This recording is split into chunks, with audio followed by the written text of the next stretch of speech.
आज हम प्रकृति के मूल बलों पर बात करते हैं कि फंडामेंटल फोर्सेस ऑफ नेचर कौन कौन है।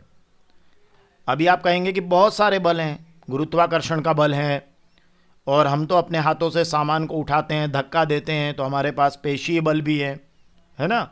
फिर गाड़ी या हम सड़क पर चल पाते हैं तो वो घर्षण बल के कारण होता है, तो वो भी है। गुब्बारे को पानी में डुबाए उछलकर बाहर आता है, उत्प्लावक बल भी है। आवेशों के बीच में लगने वाले बल भी हैं, है ना। चुंबक के बीच में लगने वाले बल भी हैं। तो कई तरह के बल हैं। परमाणु अणुओं के बीच में लगने वाले बल हैं। तो बहुत सारे बल हैं। तो यहाँ समझने की ज़रूरत है कि जो प्रकृति के बल होते हैं वो चार तरह के जो बल हैं उनको प्रकृति के मूल बल माना गया है। उन्हीं को कहा गया है फंडामेंटल फोर्सेस ऑफ नेचर। प्रकृति में जितने भी बल हैं वो कहीं ना कहीं इन चार मूल बलों से किसी न किसी तरीके से जुड़े हुए हैं। अब ये चार बल कौन से हैं, है ना, इनको हम देखते हैं। तो पहला तो जिसको लेकर आप बहुत ज़्यादा आप आशान्वित रहते हैं वो है गुरुत्वाकर्षण का बल, है ना। कि पृथ्वी पर रखी हर एक वस्तु पृथ्वी के कारण क्या होती है, गुरुत्व बल का अनुभव करती है ना। तो ये हो गया आपका गुरुत्वाकर्षण का बल। और ये बल क्या है, अनंत दूरियों तक लगता है। और यूनिवर्स में जितने भी पिंड हैं उन सभी पिंडों के बीच में ये बल लगता है। तो जो गुरुत्वाकर्षण का बल है वो तो यूनिवर्स के सारे पिंडों के बीच में लगता है। और जैसे मान लीजिए कोई कैपिटल एम द्रव्यमान का पिंड है, कोई स्मॉल एम द्रव्यमान का पिंड है, और उनके बीच की दूरी अगर डी है तो ये जो फोर्स होता है ये इनके द्रव्यमानों के गुणनफल के अनुक्रमानुपाती होता है। मतलब अगर एक का कैपिटल एम है और एक स्मॉल एम है तो एफ जो है कैपिटल एम और स्मॉल एम के गुणा के अनुक्रमानुपाती होगा। और बीच की दूरी के वर्ग के व्युत्क्रमानुपाती होता है। मतलब जितनी आपकी दूरी बढ़ेगी उतना ये फोर्स कमजोर पड़ता चला जाएगा। और गुरुत्वाकर्षण का बल जो होता है वो आकर्षण प्रकृति का ही बल होता है। और वो क्या होता है कि इनके द्रव्यमानों के गुणनफल के अनुक्रमानुपाती। तो दोनों के द्रव्यमानों का गुणा ले लीजिए और बीच की दूरी के वर्ग के व्युत्क्रमानुपाती इस तरह का होता है। द्रव्यमान एक कैपिटल एम, एक स्मॉल एम, बीच की दूरी अगर डी है तो इस तरह का फोर्स जो है वो गुरुत्वाकर्षण बल होता है। अब मज़ेदार बात क्या है, हमने इसका समझ लिया कि पृथ्वी को बांधे रखने वाला बल है जो हमें पृथ्वी से बांधता है। पृथ्वी के चारों ओर जो चंद्रमा की गति होती है या पृथ्वी के चारों ओर जो उपग्रहों की गति है ना, कृत्रिम उपग्रहों की गति, सूर्य के चारों ओर ग्रहों की गति, ज्वार भाटा, इन सब के मूल में कौन है, ग्रेविटेशनल फोर्स या गुरुत्वाकर्षण बल है। लेकिन आपको पता है इसके बारे में एक सबसे मज़ेदार बात मैं बताता हूँ। वो मज़ेदार बात यह है कि ये जो गुरुत्वाकर्षण का बल है चारों जो मूल बल है उनमें सबसे दुर्बलतम है। मतलब दुर्बलतम बल है गुरुत्वाकर्षण का बल। एक तो क्या है कि ये बल आपको कब महसूस होता है, जब उसमें कम से कम एक पिंड का जो साइज़ है वो पृथ्वी के साइज़ के लगभग बराबर हो या चंद्रमा के साइज़ के बराबर हो, तब जाकर जो है वो मतलब ये आपका कहते हैं इसको, ये आपका फोर्स आपको महसूस होता है कि उसका द्रव्यमान कम से कम उतना अधिक हो कि वो जैसे पृथ्वी या चंद्रमा का द्रव्यमान है। एक बात। दूसरा ये कि दुर्बलतम क्यों है, दुर्बलतम इसलिए है कि मान लीजिए प्रोटॉन के बीच में अगर आप गुरुत्वाकर्षण बल को कंपेयर करेंगे, है ना, अन्य प्रकार के बलों से, तो वो बहुत बहुत दुर्बल है। तो इसलिए हम कहते हैं कि ये हमारे पास जो चारों मूल बल है उन बलों की तुलना में ये कैसा बल है, एकदम दुर्बलतम बल है। याद रखिएगा। तो चारों हमारे जो मूल बल है, 4 फंडामेंटल फोर्सेस ऑफ नेचर है, उनमें सबसे ज़्यादा दुर्बलतम है ग्रेविटेशनल फोर्स। कितना है ये मैं अभी आपको बता दूंगा कि कितना ये उसकी तुलना में ये दुर्बल होता है। तो चलिए आगे बढ़ें, दूसरे फोर्स के बारे में बात करें। हमारा दूसरा फोर्स है विद्युत चुंबकीय बल। जैसे अगर विद्युत बल की बात करें तो ये धनावेश और धनावेश है, तो ये एक दूसरे को क्या करेंगे, इस तरीके से प्रतिकर्षित कर देंगे, विद्युत बल है। ये धनावेश और ऋणावेश है ना, तो ये एक दूसरे को क्या कर देंगे, आकर्षित कर देंगे। तो हमने ये समझा विद्युत बल के अंदर कि धनावेश और धनावेश एक दूसरे को प्रतिकर्षित करते हैं, ऋणावेश और ऋणावेश भी प्रतिकर्षित करते हैं। मतलब ये सजाती है, दोनों धन या दोनों ऋण, तो प्रतिकर्षित कर रहे हैं। अगर विजातीय हुए, एक धन और एक ऋण, तो ये आकर्षित करते हैं, है ना। तो सजातीय आवेशों में प्रतिकर्षण और विजातीय आवेशों में आकर्षण होता है, अट्रैक्शन होता है। तो ये बल हो गया आपका विद्युत बल। इसी तरीके से चुंबकीय बल भी होता है। तो विद्युत चुंबकीय बल क्या होता है, ये आवेशित कणों के बीच में लगने वाला बल है। अगर आवेश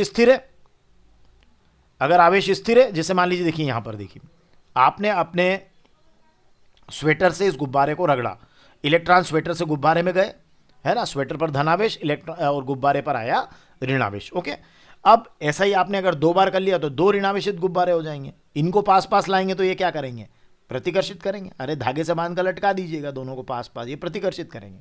मतलब ये दोनों ऋणावेशों ने क्या कर दिया, प्रतिकर्षित कर दिया। तो ये बल किस टाइप का हो गया, ये तो आपका हो गया आवेशित कणों के बीच में लगने वाला बल हो गया, है ना, और ये विद्युत बल हो गया। ठीक है, और आप इसके बारे में अगर बात करें तो विद्युत बल में आप एक उदाहरण भी लेते हैं कि जैसे विद्युत बलों को प्राय आप किससे बताते हैं, नॉर्मली आप बताते हैं कूलाम बल से, कि अगर 2 आवेश हैं, उनके परिमाण Q1 और Q2 है, बीच की दूरी R है, तो उनके बीच जो है आकर्षण या प्रतिकर्षण लगेगा। ये देखिए धन ऋण हुए तो आकर्षित करेंगे, और अगर समान हुए धन धन या ऋण ऋण हुए तो प्रतिकर्षित करेंगे। आपने गुरुत्वाकर्षण के बल के बारे में पढ़ा था कि वो केवल आकर्षण प्रकृति का था। ये विद्युत चुंबकीय बल जो इलेक्ट्रोमैग्नेटिक फोर्स है, ये आकर्षण और प्रतिकर्षण दोनों टाइप का हो सकता है। विद्युत बल के बारे में तो मैं आपको बता ही रहा हूं ना कि विद्युत बल तो देखिए दोनों तरह का हो रहा है। देखिए आप कि ये इनके बीच आकर्षण या प्रतिकर्षण बल इनके परिमाणों के गुणनफल के अनुक्रमानुपाती होगा।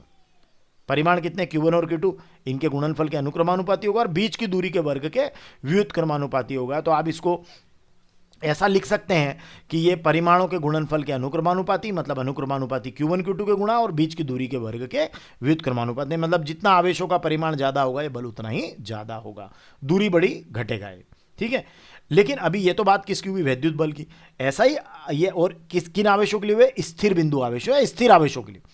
अगर आवेश गतिशील है तो फिर ये आवेश चुंबकीय प्रभाव भी उत्पन्न करते हैं।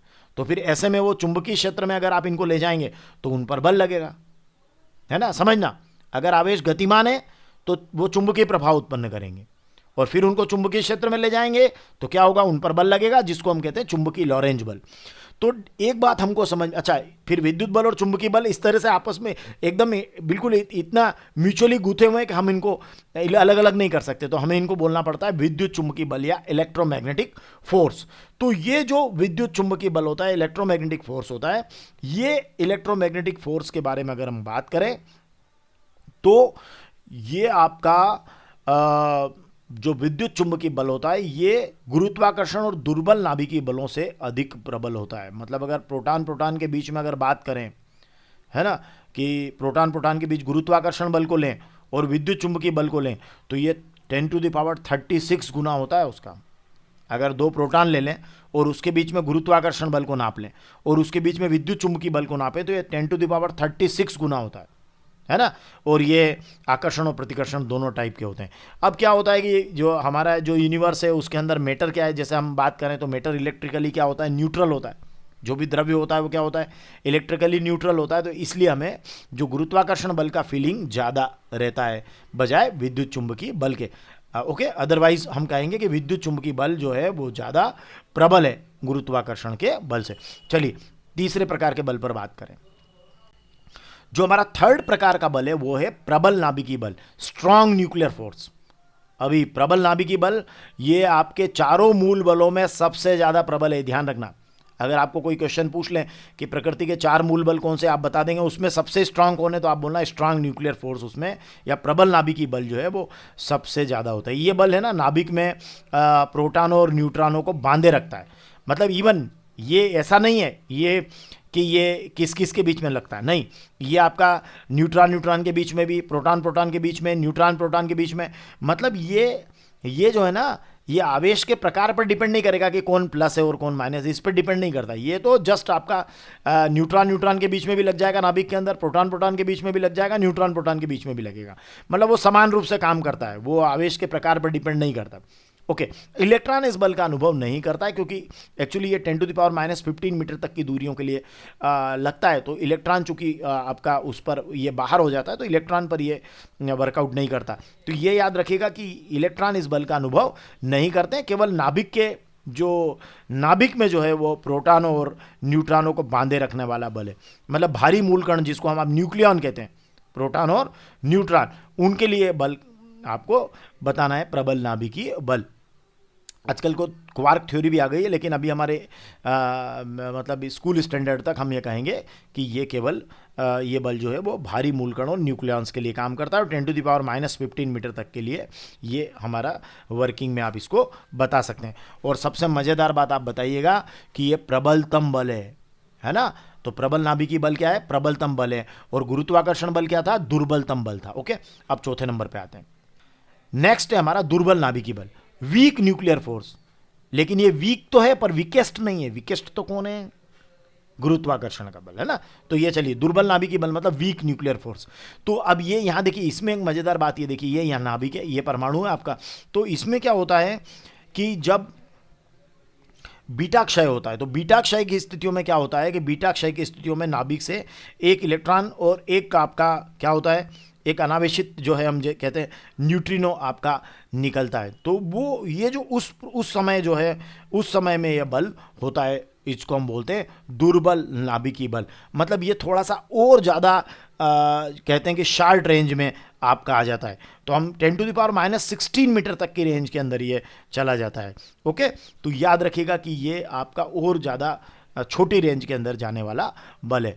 और अगर बलों की कंपैरिजन करें, जैसा कि आपके एग्जाम के पॉइंट ऑफ व्यू से बहुत महत्वपूर्ण रहेगा बलों का कंपैरिजन करना, तो स्ट्रांगेस्ट जो होगा वो होगा प्रबल नाभिकीय बल। अगर आप उसको 1 मान लेते हैं, जैसे कि मैंने यहाँ मान लिया ये स्ट्रांगेस्ट है, मतलब ये 1 मान लिया आपने, तो इसकी तुलना में अगर आप जाएंगे तो विद्युत चुंबकीय बल जो होगा, जो इलेक्ट्रोमैग्नेटिक फोर्स होगा, वो इलेक्ट्रोमैग्नेटिक फोर्स जो है वो 10⁻⁻² होगा इसकी तुलना में, मतलब 100 गुना कम होगा। ठीक है। और अगर आप दुर्बल नाभिकीय बल या वीक न्यूक्लियर फोर्स पर जाएंगे तो ये आपका होगा इसकी तुलना में 10⁻13, मतलब इससे 10⁻11 गुना कम, है ना। और अगर आप गुरुत्वाकर्षण के बल पर जाएंगे तो ये 10⁻39 है, मतलब अब आपका ये कितना हो गया, इसकी तुलना में 10⁻39 गुना कम हो गया। तो डेफिनेटली स्ट्रांगेस्ट फोर्स जो है वो प्रबल नाभिकीय बल है, और वीकेस्ट फोर्स जो है हमारे प्रकृति के चारों मूल बल में वो गुरुत्वाकर्षण का बल है। और इनमें आप ये वाला याद कर लीजिएगा 1 10⁻², 10⁻13 और 10⁻39। तो उससे क्या होगा, आपके ये एक दूसरे की तुलना में कितने स्ट्रांग और वीक हैं वो भी आप इसके अंदर बता पाएंगे कि ये कंपेरेटिवली कितने स्ट्रांग और कितने वीक हैं, ये आप उसमें बता पाएंगे। तो इनकी आपेक्षिक प्रबलता को बताने के लिए आप इसको, ये प्रकृति के मूल बलों पे ये वैल्यूज़ को आप याद कर लीजिएगा या तैयार कर लीजिएगा।